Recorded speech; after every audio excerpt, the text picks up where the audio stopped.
Okay, guys, we are back. My illustrious friend over here is back as well, and we are going to cast another game of Flash versus Hawk. So this is a little bit of a Flash highlight series. I like to watch Flash win because he's the captain on my fantasy pro team. You must like watching Flash. I do. He does win a lot. He won his first match for me. You know what? Unfortunately, though, two of the players on my anti-teams both played in the lineups and then won. Uh-oh. And I was like, surely they won't play these players. And if they play them, surely they won't win. Additional supply. And Jaehoon and... Best.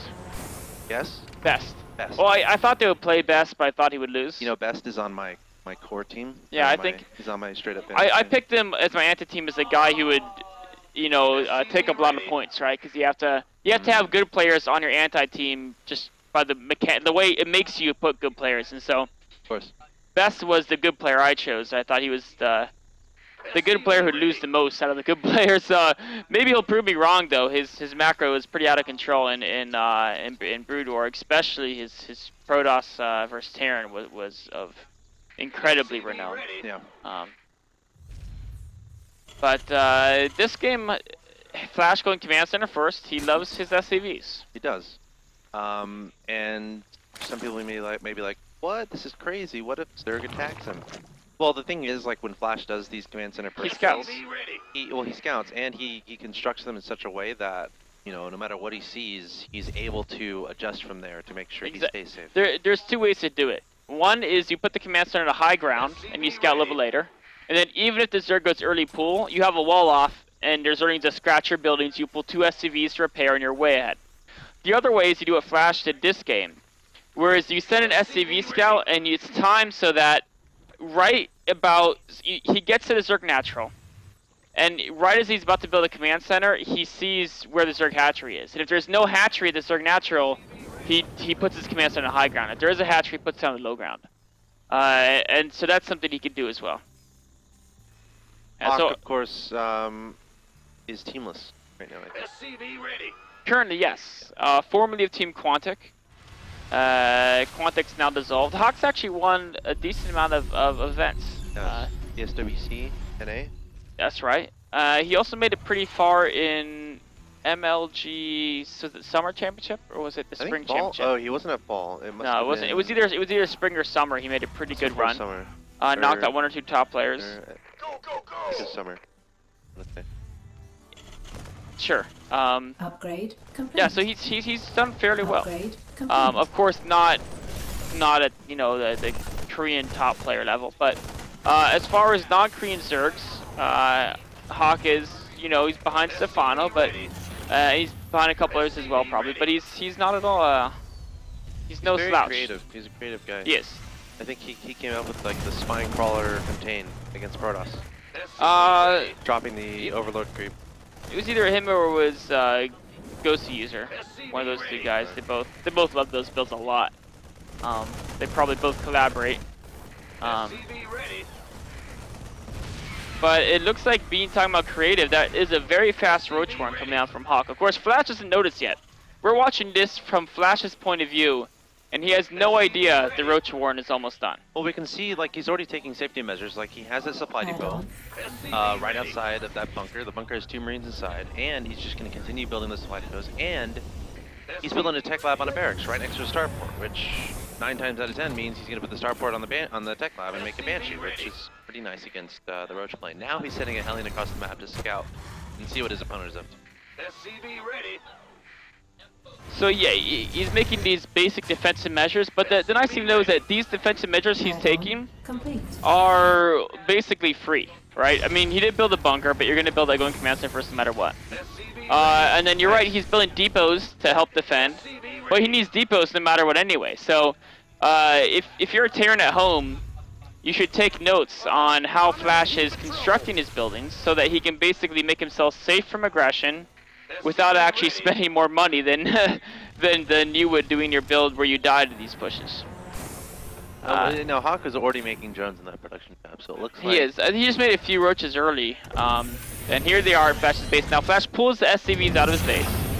But there's only 3 roaches, so I think the idea of this build that Hawk's doing is he's trying to... Oh no, there's a few more there. Is under attack. This is a build a lot of Zerg players use. Just put on some light pressure. And it's doing some good damage, actually. It's like you mentioned, Hawk's building his 3rd base, he's building drones, so it's not at all all in. And he's denying mining. There's a lot of vital SCVs right now from Flash. Because he can't mine from the natural without being exposed to roach fire. Additional supply depots. The Banshee is going to end this threat, and now Flash has decided, you know what, I don't want to wait, I'm just going to send the Hellions. Yep. And you can say, why is he sending his Hellions down here? He can microwave the weakened ones. Yeah, but he's losing a couple Hellions.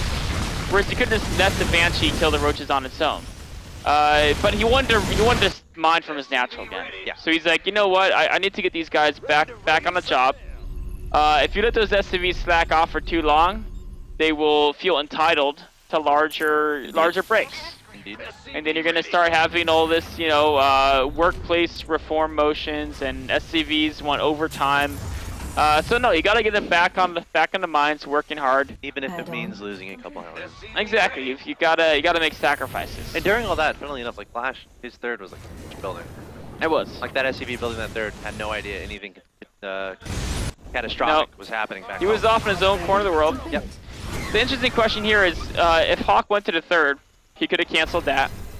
But which would have hurt Flash more? The amount of mining time he delayed? Well, split 1 roach to go Oh kill yeah. that SCV. Yeah, that would have been perfect. Probably do. Exactly, that would have been perfect. Although he probably wouldn't have canceled the 3rd then. He would have delayed it. He would have killed the SCV, but probably not the actual command center.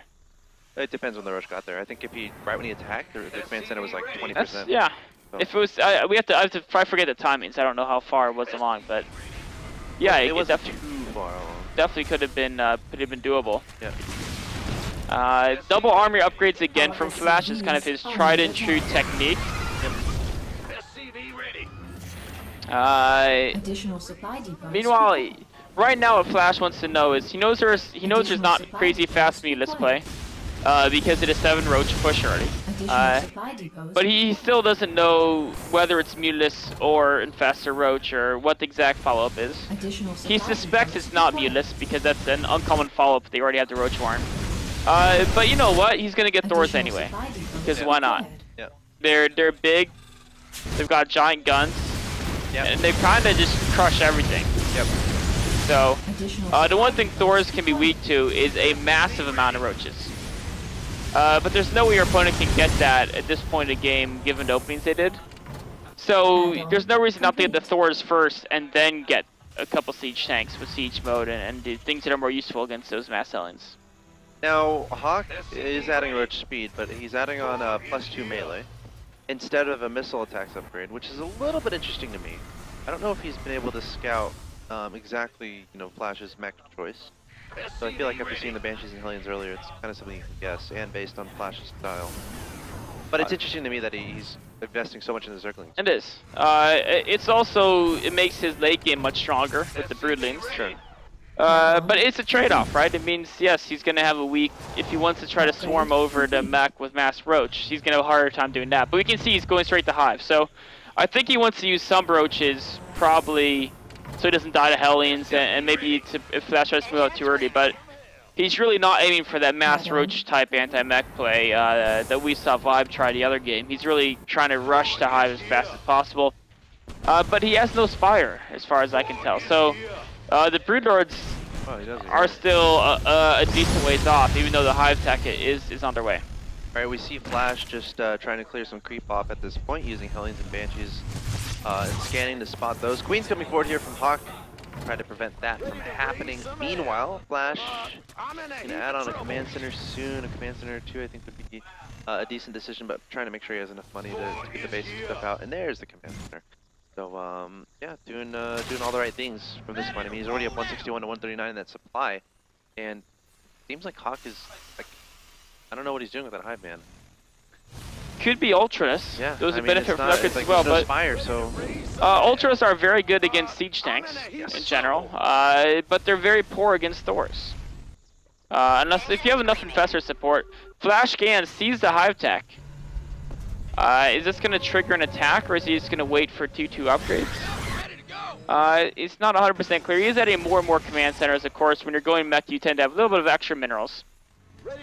He's spending a lot of minerals on Hellions, generally with 4 Hellions in that production tab. A couple times down to 2, depending on probably how many he wants in his max composition. Right? Looks like he does want to keep adding some more. There's Ultra's Cavern. We see 3-3 on the way for Hawk and Adrenal Glands. All upgrades that help the Zergling and Infestor composition. Link's going to try to run by into the Nash, but Flash going to raise that up. That's not going to happen, and Hellions going to have a field day. Roasting, toasting all these Zerglings. Goodbye, Zerglings. That is the Hellions' favorite barbecue, is the Zergling barbecue. Yep. Now he's going to push out, and this is a great timing. This could be based off his scan. He scanned right when the hive finished, right? And he saw it finish with his scan. And so he knows the soonest possible where Ultralisk or Broodlords could hit the field, and he's trying to hit before they can actually get created. Oh, busting a hole in the depot, and his Zerglings are swarming in. Hellions and Banshee might be to clear this up. Flash is going to turn around him with some of his force. A signature move of Flash, really cool. Watch my mouse cursor, see this. Right here. That is 3 siege tanks, right? We're not seeing it, but it's 3 siege tanks. You take my word for it, I guarantee you. This is something he did in Brood War all the time. He leaves us, oh, liar.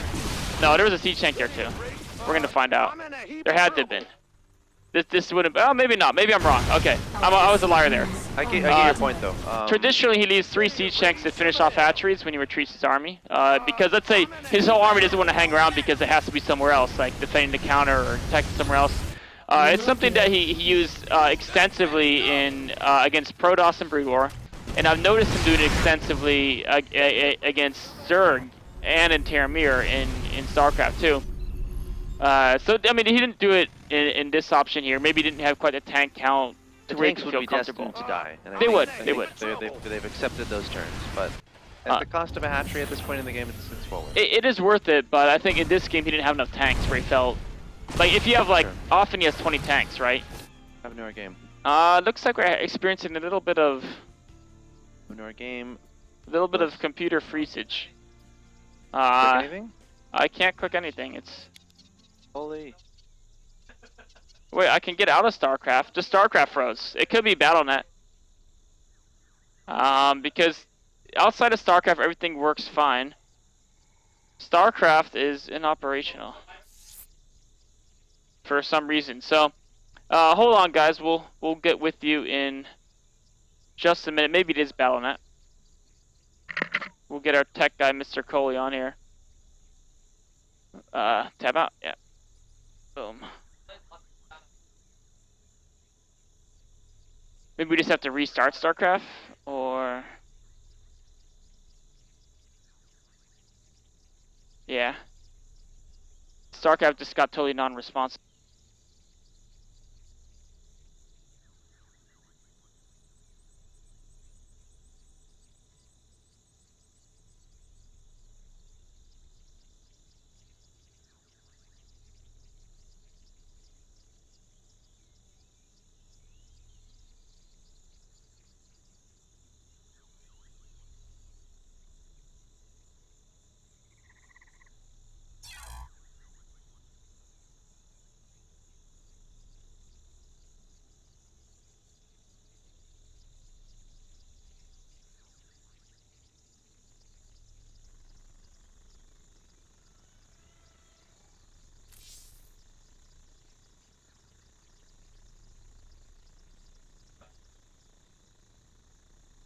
Oh wow, looks like we are back, guys. Are you still with us? StarCraft just had a hiccup there. Had a little bit of a hiccup flu, so we're gonna go back to Flash's point of view. We're gonna unpause this, and right about now, boom, unpause. Boom. So that's saying, if you look at his unit tab, he only has 10 tanks, as opposed to his, as opposed to his traditional like 20. And so if you have 10, you know, you feel like it might not be worth sacrificing 3. But anyways, he did finish off the hatchery, came back, defends this counter, mopping up some of Hawk's units, and now Hawk's Hive Tech could hit the field, but he's lost much of his support for it. That was cool. He just scanned this area using the mini-map. Just to see if the hatchery was there. He didn't go look over there. He's... that's actually a really good tip. That's an insanely good tip he gave. So, you can control a lot of stuff using the minimap. If you watch his Flash's screen, he doesn't actually jump around too much. We've been watching for the last 3 games, right? it hasn't been like watching a guy in a seizure, right? But at the same time, he's macroing on the minimap. He's, nice little composition here. Trying to hit these transfuses, and the transfuses, Hawk's Ultradist are actually doing some good work, backed up by that Queen transfuse. And wow, transfusion is really good. But you know what else is really good? Flash. Banshees against ground. Ultradist cannot shoot Banshees. No. In fact, even a Spore Crawl, a nice transfusion there. Is he gonna do it again? Looks like Flash was afraid that he would hit it again. And look at Hawk's production tab. More Queens than Ultradist. I know this is a feature on watching Flash, but that's I was amazed at how effective that composition was. Just because of the transfuse micro was just really, really, really impressive, I thought. So Phenomenal stuff. yeah. Nicely done by Flash there. Or by Hawk there, excuse me. And then of course, the reason Flash retreated those Banshees is because with a Spore Core and the Queen transfusing, he would eventually beat the Queen and Spore Core. But he'd probably lose about 3 Banshees doing so. And then he doesn't know if 2 Infestors get rallied out and just hit chain fungals, or like if, you know, he's not going to kill the hatchery by the time Hawk gets more anti-air there. So he'd rather get those Banshees back across the map. Even repairing them there. Exactly, yeah. So that's a lot of money right there. 7 Banshees. Yep. That's a lot of resources and food. So he wants to keep those for next battle because they'll be great against Ultradist as well. And actually, they'll be great because they'll go straight for the Queens. And if you can kill the Queens before they can hit too many transfusions. Nice Helling Roast using the scan there. It's going to get more and more drones. That's a good number of dead bodies. Not too bad. Putting Hawk down to 45 workers. I mean, Hawk is like on 3 bases right now. Yeah. And Flash has been, consistently monitoring the status of the fort. It's going to be basically economic victory for Flash. We can also say Hawk won the last battle in a way. Actually, he got away with the Ultradist. Flash got away with Banshees. But typically, if Zerg can beat a mech army, even they say that's a win. But in this situation, he was down in economy, so. I think the normal rules don't always apply in the same level, basically. Flash continuing to clear out this creep, never a bad thing. And he's just trying to rebuild his army. Of course, he lost it in that engagement from before. He has the greater ability to rebuild, and Hawk is going to have to depend on transfuses with Queen, just making his ultras unbeatable. But look at that Banshee count. That's getting a little bit ridiculous there from Flash. Really prioritizing that Banshee production at this point in time. It's a great reaction to encountering Ultradist Queen composition where there's not too many Infestors. The Banshee damage per second to ground is just so high. Obviously, if your opponent's going Broodlords, they have access to Corruptors. And also, obviously, Banshees don't hit either Broodlords or Corruptors. So, not so great against many high-tech Zerg compositions, but against this Ultras heavy one, I'm really liking it. Alright, this really might be the last push here for Flash. He is maxed. Plenty of Thor's, Banshees, Hellions, tanks. There's some SCVs spattered in there as well. Continually scanning for creep tubers and for Baneling. He's trying to deny Hawks. Hawk's trying to re-expand. Flash is trying to deny it. He's got his tanks in a pretty good position. They're a little bit clumped. The Ultra Flash can be scary. But wow, Hawk's missing these transfusions this battle. But he's landing some great infested Terran usage. And these Ultras, they're going to go down. Yeah, early in the battle he had to be a little bit more transfusions. I think he was focused on hitting infestor abilities. And that's not a battle he could afford to lose, because even though he's remaking 5 Ultradists, even if 5 Ultras could clean up this Terran army, which they can't. Yeah. Right, we're actually going to jump away from Flash's view and just talk about the army. Even if they could clear up this army, which they can't, by the time they spawn, this base is dead, right? And then, he probably has a base. Actually, he doesn't even have a base over there, so. We'll go back to Flash's viewpoint. Trying to work a little bit of counterattack Hawk is, but this is the point where he can kill Flash's army. It's still 5 base to 3. And, yeah, at least he knows Infestors. That's so many Banshees, Jesus. Yeah. That is some Corruptors or Raiders to deal with that amount of Banshees, I think. Or a ton of Infestors. Yeah, But he spent all his gas on Ultralists, right? So we couldn't. He couldn't invest any gas and investors. Just he basically never got past 6 gas entire game. He's finally getting greater spire up, but let's look at the income. He's got 44 harvesters, but only 1 base to mine from. So his income is not what you'd see from 44 harvesters. His income is what you would expect to see from about 26 harvesters. Yep. Just because he doesn't have anywhere to mine from, he can. Looks like he's going to try to harass a little bit with the investors, but Fascio, let's keep rallying in here. The Banshee fleet is being returned home to be repaired. GG. And that's a GG from Hawk.